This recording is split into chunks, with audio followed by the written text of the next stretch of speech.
empezó a meterse en esa atmósfera de lectura, y esa atmósfera de lectura le empezó a crear la primera duda. Nos han dicho que la Tierra es plana, nos han dicho que la Tierra es el centro del universo. Y él dijo, eso es como rarito. Aristóteles debe estar equivocado. Y les decía en clase a sus alumnos de matemáticas que Aristóteles estaba equivocado sobre la caída de los cuerpos, sobre la velocidad de la caída de los cuerpos. Y la gente, ¿cómo va a decir que Aristóteles está equivocado? Si Aristóteles era Lady Gaga en la filosofía. O sea, Aristóteles era el tótem de la filosofía. Y un pinche profesor de la Universidad de Padua dice que Aristóteles ahora está equivocado. Y Galileo se sube a esa torre de Pisa. ¿Han visto esa torre que está así agachada? Esa que está así inclinada. Es muy lindo ir a esa torre. Y él se sube allá y deja caer dos cuerpos con pesos absolutamente diferentes y le demuestra a los estudiantes que Aristóteles estaba equivocado, y se mete por ahí y empieza a demostrar que los griegos, como Ptolomeo, estaba también equivocado. Y por fortuna un tipo que se llamaba Hans Lippershey, que era un holandés, había perfeccionado un telescopio, un lente, unas gafas, eran gafas de leer. Y Galileo dijo, si yo lo pongo aquí veo más grande, veo más... Y se encerró en el patio de su casa durante décadas a perfeccionar el lente de Hans Lippershey e inventa el telescopio. El primer telescopio que se descubre en la humanidad lo hizo Galileo Galilei y está en el museo de... ¿saben? Díganme, adivinen dónde está ese telescopio. En el Museo de Chicago lo tienen. La otra vez estuve en un auditorio en el Museo de Chicago y ahí está el telescopio de Galileo.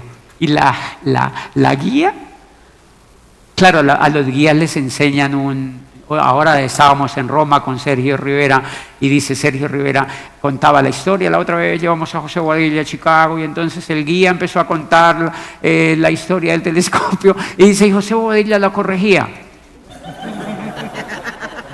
Claro, porque la cucha decía cosas como una lora.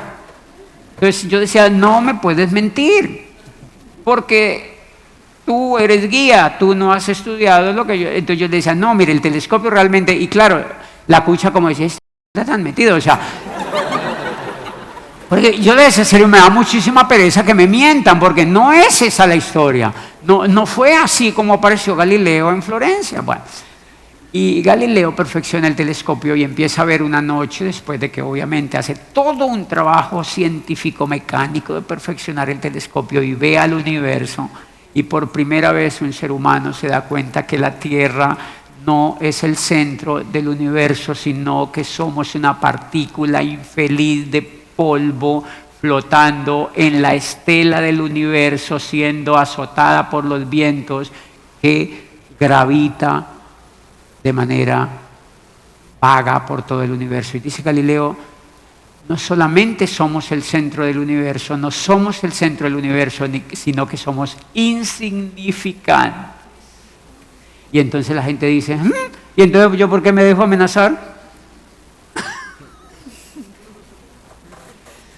¿Ustedes han visto a los niños cuando leen que le pierden el miedo al papá? Sí, los niños cuando leen le pierden el miedo al papá. La gente empezó a leer a Galileo y le empezó a perder el miedo a los reyes, le empezó a perder el miedo a la vida, le empezó poquito a poco a perder el miedo a la vida.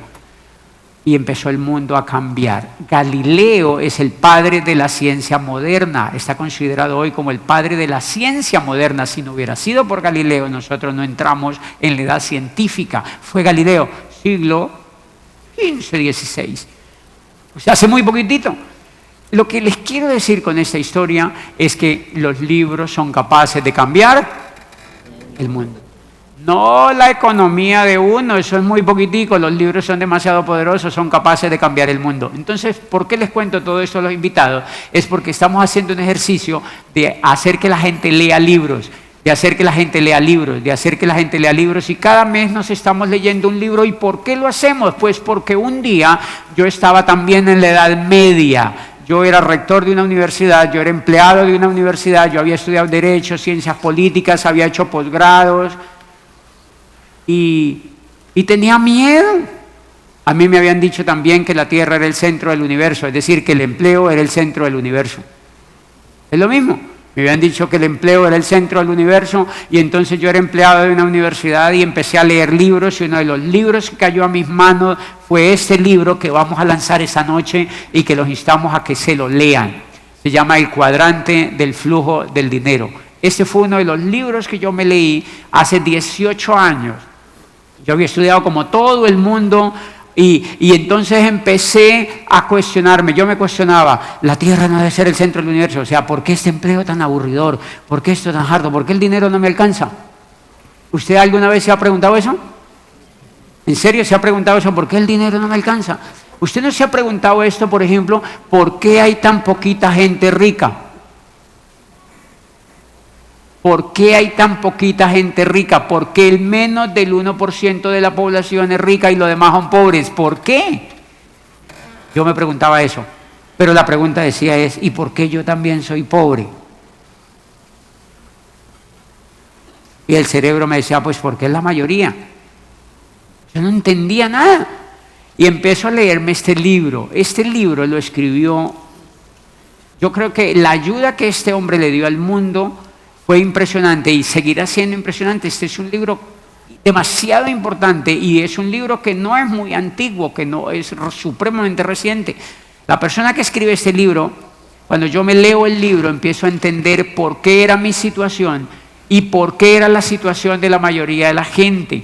El libro se llama El cuadrante del flujo de la riqueza. Este libro se lo tienen que leer los empresarios, se lo tienen que leer los empleados, se lo tienen que leer los estudiantes, se lo tienen que leer los jóvenes y los viejos, las personas que tienen dinero y las que no tienen, se lo tiene que leer todo el mundo. Entonces, claro, cuando yo me leo este libro, yo estoy en la Edad Media y empiezo a cuestionar mi propia Edad Media donde yo estaba y empiezo a comprender.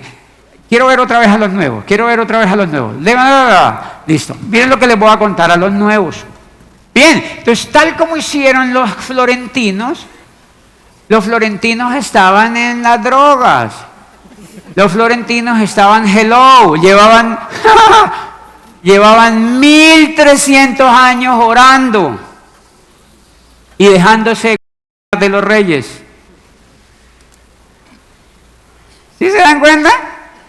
Llevaban 1300 años en las drogas, dejándose manipular por los curas y por los reyes. Y los libros les dañaron el coco. Y por eso Florencia es tan importante. Porque en Florencia es donde se empieza a germinar, la matita de lo que hoy conocemos como democracia. En Florencia, con esos libros que ellos se leen, Maquiavelo era florentino, escribió El Príncipe, la base de la política moderna. Un florentino que nació en esa ebullición de leer libros. Escribió la base de la política moderna. Galileo Galilei es que empezó a ver el universo y sembró la base de la ciencia moderna, y era un pueblo de 60.000 habitantes. Pero se volvió el pueblo más importante del mundo en su época, porque estaban produciendo ¿qué? Conocimiento. Estaban produciendo conocimiento para el resto del mundo. Dividió el mundo en dos, literalmente. Y ahí empezó a nacer los gérmenes de la filosofía moderna. Porque eso más tarde lo leía Descartes, el francés, y empezó a crear la duda metódica. Su método científico empezó a crear la duda metódica, pero eso después le dio origen en 1700 y pico al evento más espectacular que ha ocurrido en Occidente, la Revolución Francesa, que nos dio el mundo que tenemos hoy en día. Se liberaron de los curas. Le dijeron a la iglesia, a partir de ahora usted está allá y se me queda quietica y no tiene derecho a gobernar. Ahí verán quién va y se les mete allá, pero no nos engañan más. Ustedes creen que eso fue tierno, bebés. Cogieron a los curas y los metieron allá. Les dijeron, no se me salen de allá porque le están mintiendo a la gente. Y les dijeron, nosotros tenemos derecho a ser libres y nos vamos a gobernar nosotros.